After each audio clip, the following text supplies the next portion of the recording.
The information contained in this podcast is an expression of opinion and does not constitute investment advice. This is the Gold Money Podcast with Andy Duncan, keeping you up to date with expert opinion on precious metals and the markets.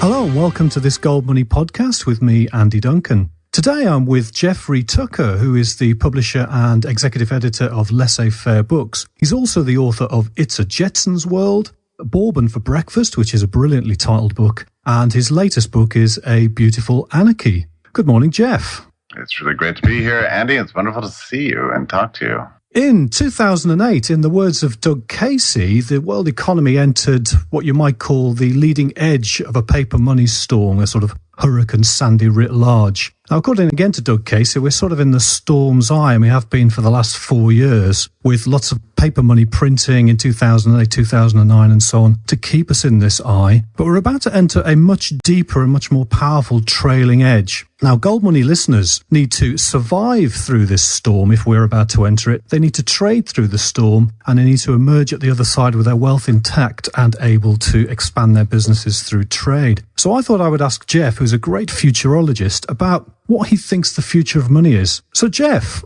what do you think the future of money is in the short term? It's important to think of the central bank as a kind of a wicked monopolist who's sort of holding on to a failed commodity. A little bit like a medieval monopolistic mercantilist king or baron or something like that who wants to privilege one producer at the expense of all the other producers. And ultimately, I think this is an unviable strategy. It's not really going to work in a digital age with globalization and sophisticated populations and information age. The dollar monopoly is really an anachronism. I don't think it's sustainable. People are going to find other ways to work around it, and they already are. And what ways are people currently working around it with?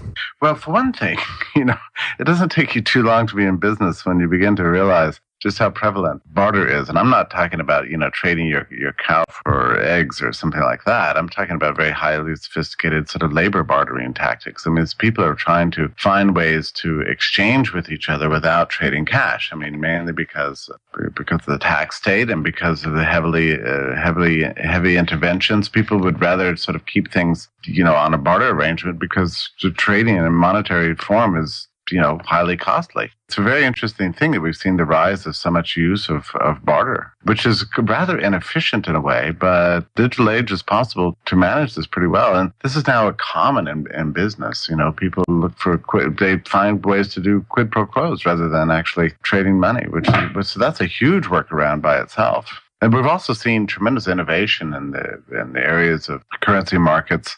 Most places in the world, you use whatever currency you want to use. In the U.S., of course, there's this very restrictive type monopoly on the dollar. But I've been to places now, at least on small scales, that silver and gold are traded just as regular currencies. I mean, people would rather have these things, and they're making progress towards this end. We would have already seen the advent of a global system of electronic gold trading if that had been allowed to persist. But in light of all the restrictions and things, we're starting to see things like Bitcoin really take off. And, people can dismiss some of these innovations, but, it's important to remember that a lot of the products we use right now every day, once began as exotic innovations, like the cell phone, like the tablet computer. I mean, we have a long way to go in currency innovation, and we're just at its infancy, but we're seeing the dynamism and entrepreneurship starting to take place in the world of finance. And it's only going to get more sophisticated as time goes on. If you read Menger and Mises, of course, they say that money originally arose from barter anyway. People bartered for something that was very valuable, such as little nuggets of gold. Yeah. And then those nuggets of gold eventually became a medium of exchange. But ever since 1971, we've had the money system being based on paper, which can be produced sort of infinitely digitally by the central banks. So do you see a place in the future for things like gold and silver, or do you think that we will be going more into this kind of Bitcoin age, this digital cryptographic demographic age? So I don't think these are exclusive of each other. I think we're going to see a long period of very intense currency competition, where some sectors use some things and other sectors use other things. I mean, right now, we're getting to this stage where more and more private businesses are more or less issuing their own kind of currencies in a way where you get discount rights if you shop, and to a greater extent at even my local Subway shop. If I buy 5 Subway sandwiches, they give me 1 free, and so you carry these things around like little cards. Now this sounds like a petty nothing. Actually, it could be the basis of a monetary system in the future where these things are traded, these buying rights are traded. And we have a growth in currency competition. I mean, these are forms of currency in a way. There's going to be a blurry lines in the future between what actually is and isn't money. And I don't think we should have any expectation to see one money prevail over the long period of time. I mean, we live in very strange times, a heavily interventionist state. In a free market, I think you would tend to see one single currency dominate. And truly, and then, for hundreds of years, it was gold. It was a global currency unit, regardless of what it was called at the national level. It was all rooted in gold. But, the government destroyed that system. So I think we're going to be going through a period of experimentation and entrepreneurship. And there's going to be things emerge that none of us really entirely expect. Andy, I would like to say something about, the prehistory of what got us into this current crisis. People imagine that it all began in 2008. It didn't actually. I mean, to some extent, it began 100 years ago, but more immediately, it began after 9/11. That was the first big burst of modern U.S. use of the printing press to kind of bolster national pride, in light of the terrorist attacks. I mean, this is what gave rise to the boomtown economy of the 2000s, which, if you look back at it, it seems inevitable that the whole thing would end in bust. So, the government's been busily destroying the currency now for a very long time. Well, if you're right, then that's only been a currency destruction in the last 10 years. After the first kind of currency destruction from 1971 onwards, we ended up with Volcker in the early 80s with extremely high interest rates. Do you think the American government is capable of bringing in a Volcker and doing that again, or is the dollar really going to decline now into a hyperinflation? Yeah, I'm glad you asked this question because, I think a lot of people have missed this. There's been a fundamental change in the ethos of policymakers and the way they conduct their business between the late 1970s or early 1980s and the current time. Back in those days, first of all, the Carter administration was very much a reformist style government. They deregulated trucking, deregulated energy, deregulated lots of things, and then appointed Paul Volcker, who was, very much of a kind of an old-fashioned monetarist. And when the recession hit and very high interest rates, the Reagan administration was not inclined at all to want to try to use Keynesian style policy to turn the cycle around. There was a prevailing sense at the time that, recessions just have to kind of run their course, and then we get on the road to recovery. That sense of laissez-faire, for lack of a better term here, but that sense of letting the recession run its course has now completely been vanquished, And there was an opportunity in the early 2000s for the Fed to adopt that same policy, and they didn't adopt that policy. And now it's just one of the more bizarre things. After 2008, when the recession hit, there was absolutely no thought given at all to this idea that we just need to kind of let the system liquidate itself and get on a sound basis going forward. So no, I don't see any impulse towards anything like a liquidationist mentality at all. I mean, even in the debates in the most recent presidential election, this subject was never even broached. People always imagine that you can use the state to fight recession, but of course the results have been exactly the opposite. We're coming up here, in the 5th year of really an egregious stagnation. And they're really out of policy options. It's not clear to me how much power the Fed has left to generate even a hyperinflation. So long as the banking system is broken,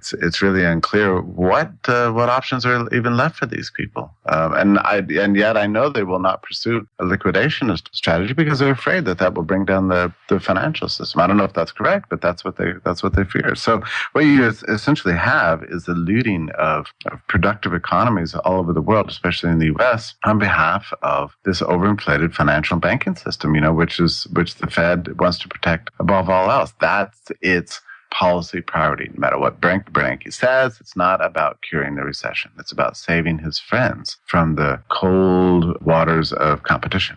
But if they don't allow this liquidation to happen, then the forces of nature will gang up and surround the system anyway and bring it down. Do you think in that case that the authorities may be very hard on these new money systems which are trying to develop around the edges? Yeah, and this is where I think we can learn something from the way Bitcoin has been formulated. This currency did not come about in what we would call a free market. It comes about in a highly controlled, highly regulated market, and it has built-in safeguards against that kind of government intrusion. So, in the early days of the internet, many monetary entrepreneurs were rather naive, thinking, well, we'll just use the internet to make a new currency and it'll just be fantastic and everybody will love it. Well, everybody didn't love it. So, but now the monetary entrepreneurs have learned their lesson. They're building in safeguards. You can't get to many sites where you can buy and sell things except by using IP scrambling software like Tor, for example. So the new innovations in market finance are taking account and anticipating that kind of government crackdown.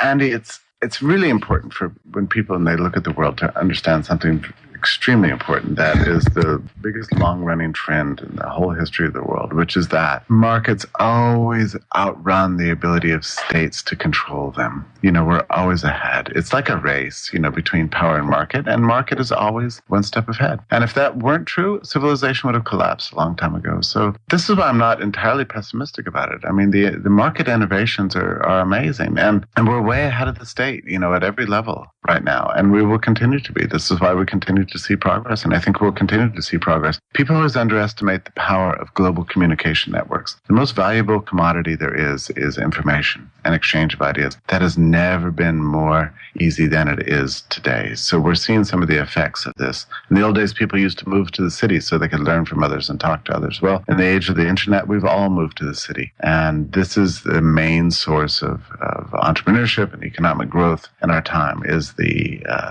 global communication networks and our ability to talk to each other and everyone else in the world's ability to talk to each other. This is the main driving force for economic progress. I think it's amazing. I'm looking at a high definition video of you in Alabama, looking at your fantastic bow tie today, and we're just doing this over a kind of internet network thrown up. It's absolutely fantastic. Now, if we look at the history of somewhere like China, you see the rise of empire, then the creation of paper monies, and then that leads to a collapse. Then the Chinese state collapses. There's then hundreds of little Chinas, and then you get massive innovation for the next couple of hundred years until the state rises again, forms the next Chinese empire. You've written about some companies like Square Up and Lending Club and Dwolla. Do you see these organizations as the kind of seeds, the kind of root of the next burst of growth in the future? Yeah, and people can look at these services and go, oh, well, that really doesn't amount to anything because it's not sophisticated, it's not widespread yet. Well, okay, fine, but everything has to start from somewhere, and this is where market innovations begin. They began in fits and starts. We're using that appeal to just a tiny sector of the community, and then it's innovated until it becomes radically democratized. So yeah, I see things like the Lending Club.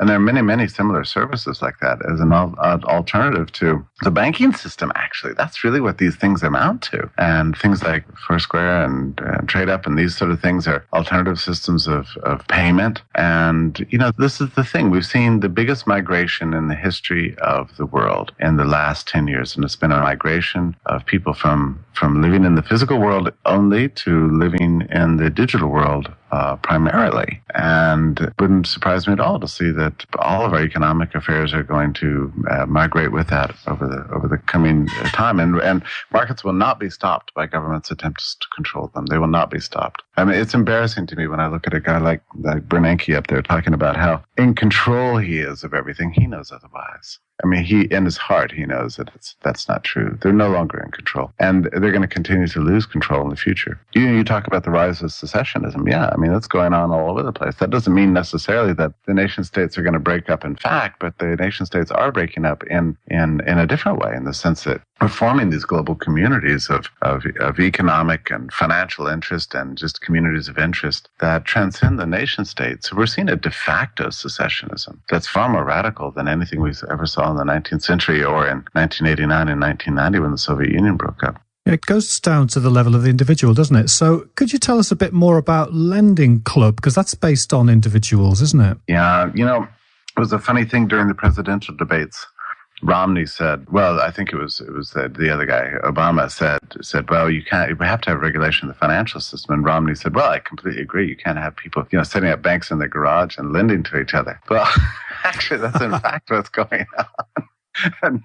And nobody asked Romney's permission to do it either. So how dare they not? Yeah. So these lending clubs, they're just people who have money to lend and people who want to borrow money, finding that it's in their economic interest to trade. And if you hit these things right, you can make a really nice return, far more so than the banking system is offering. And, Andy, what does the central bank expect? You drive the world to a zero interest rate policy to the point that nobody can make a dime by lending money.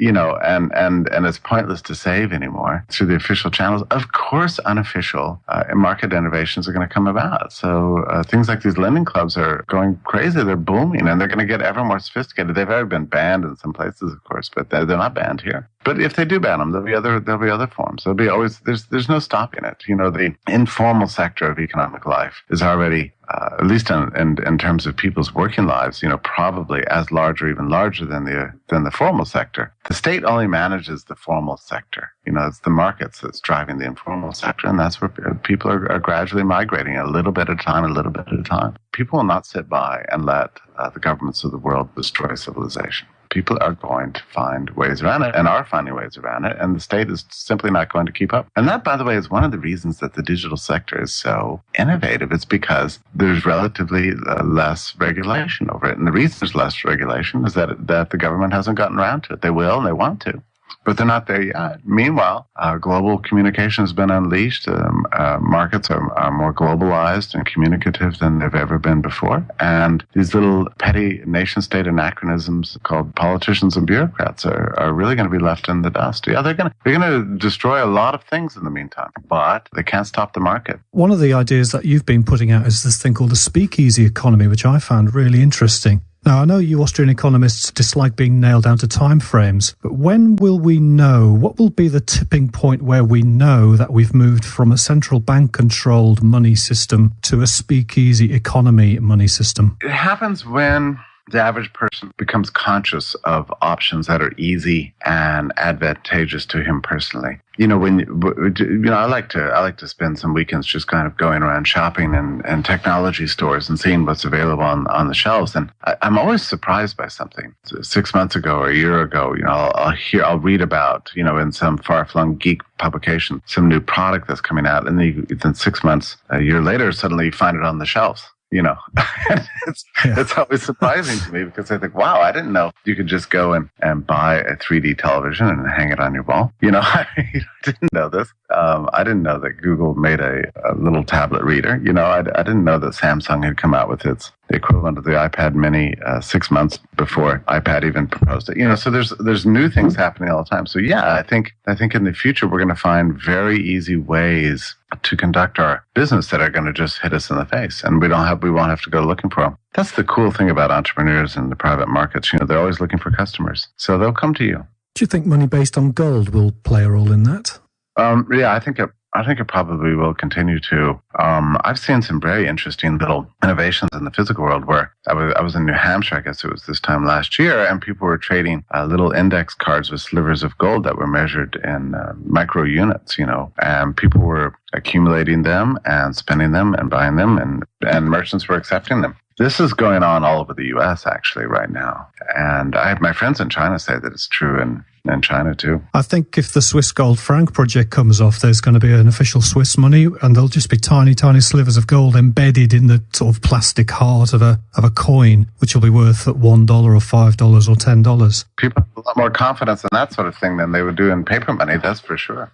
Moving on to that election that you had last week, I thought it was interesting a minute ago where you forgot whether you were talking about Obama or Romney because it doesn't really make that much difference. Right. But coming back to the short term rather than looking into the future, how do you think the next 4 years are going to go in the US under Obama? Well, whatever happens, it won't be what they promised to do on the campaign trail. I mean, I think that's what's important to remember here. There's no relationship between what these people do in office and what they say in the campaigns. So it can be very difficult to know, I mean, it's helpful to think of political campaigns as sort of marketing festivals, but all they're really seeking to do is get into power. Not implementing particular policies. when you look back at the history of politics, you find that some U.S. politicians do very surprising things. I mean, it was Nixon who made the peace with China. It was Reagan who brought an end to the Cold War by sitting down with Gorbachev. It was, as I mentioned earlier, it was Carter who deregulated more than anybody else. It was Clinton who repealed the 55-mile-an-hour national speed limit. So,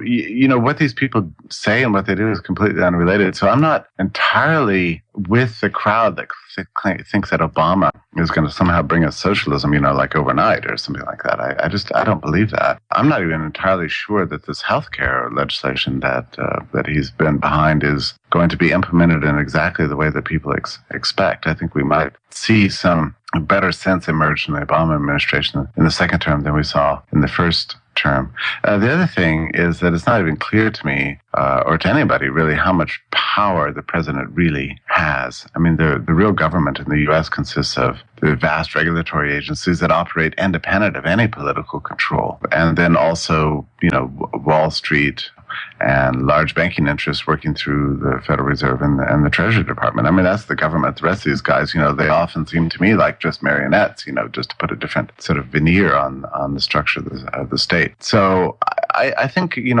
optimistic scenario would be to say that the failure of the last 4 years is evident to absolutely everybody. So we could begin to start to see some deregulation in some sectors of economic life in the U.S. over the next 4 years. I seriously doubt that we're going to see any kind of dramatic attempts to raise taxes.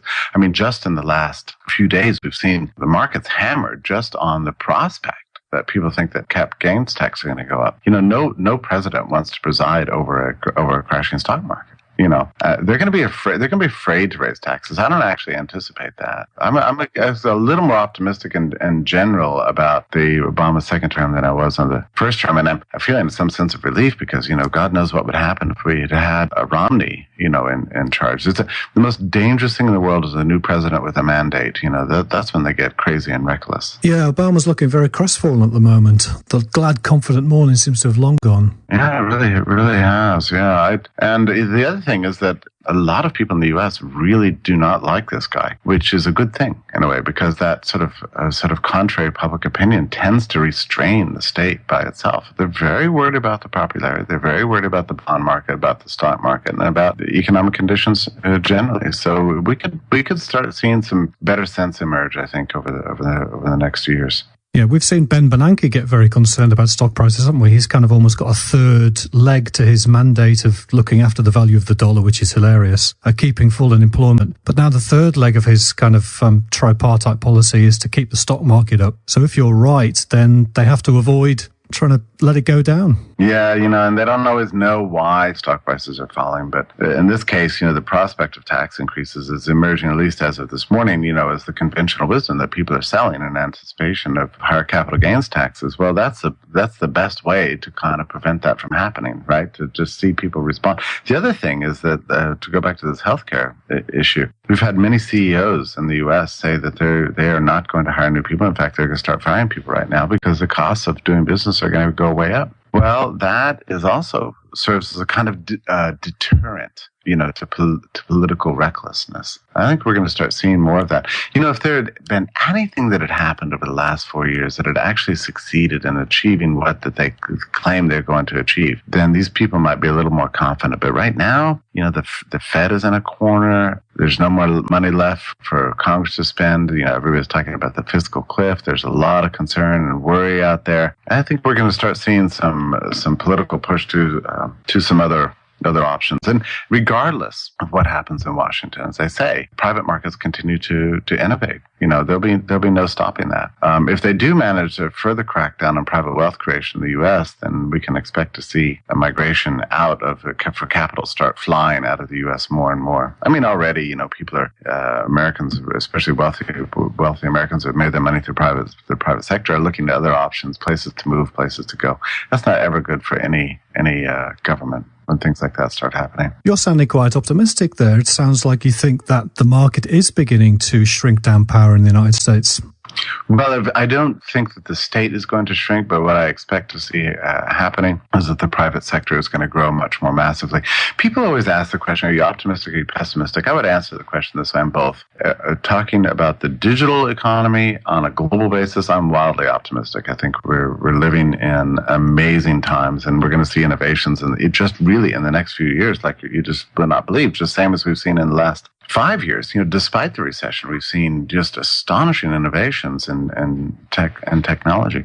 But when it comes to the domestic realm and in the physical world that it manages, like in sectors like healthcare and education and some of these other things, but certainly the justice system and these things that the state exercises a kind of an iron grip over the infrastructure, I'm very pessimistic because I think they can't manage it. They're not doing a good job, and they will not do a good job. They can't reform fast enough, really, to save their old-style Keynesian management of the physical world. So I'm both an optimist and a pessimist in a way. As a good Rothbardian should be. Now, coming on to lfb.org, I always thought of you as being synonymous with the Mises Institute, being its editor for so many years. But how's it going now at Laissez Faire Books for you? Well, I was very pleased to have this opportunity to kind of jump in and try to make a go of this company that's been around since 1972. It used to be just, a fabulous distributor of books that, before the internet, it was the only way you could really get freedom-minded books. And then, like a lot of companies, didn't quite make that transition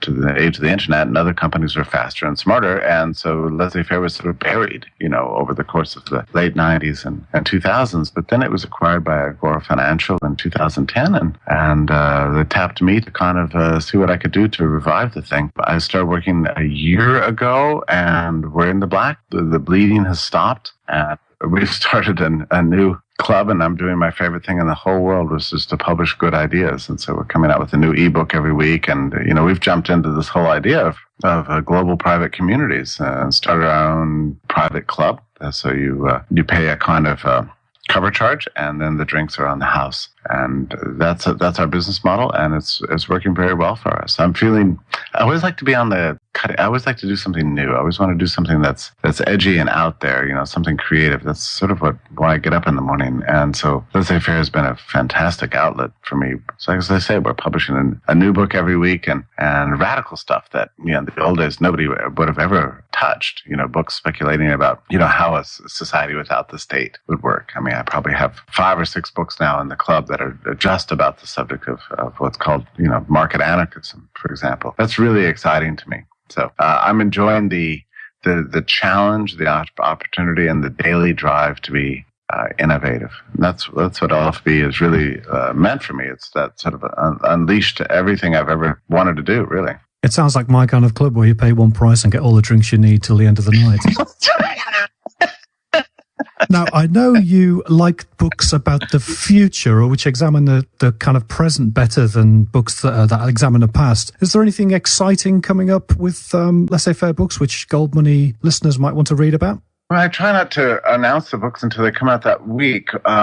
This past week, we came out with a new edition of Ron Paul's Case for Gold, actually. It was written in 1982, and it's funny because I reread it, and I thought, my goodness, this book, it could have been written yesterday, and Ron wrote a new foreword for us, and it's very nice, and I have an editorial preface in the book. This next week, we have a really cool book called The Concise Guide to Economics by Jim Cox that I was really impressed with because, we had this hurricane a couple of weeks ago, Sandy, and we had gigantic gas shortages all over New York and New Jersey due to these price gouging laws, that say you cannot raise your prices in an emergency more than 5 or 10%, something like that. And it created massive shortages and huge gas lines and massive human suffering. And if you're looking for an explanation of what is the relationship between price gouging laws and the reason you can't get gas, well, this book, provides that. It has little sections on every subject from price controls, antitrust laws, price gouging, money, the gold standard, and interest rates. And so it covers all of economics, and about 170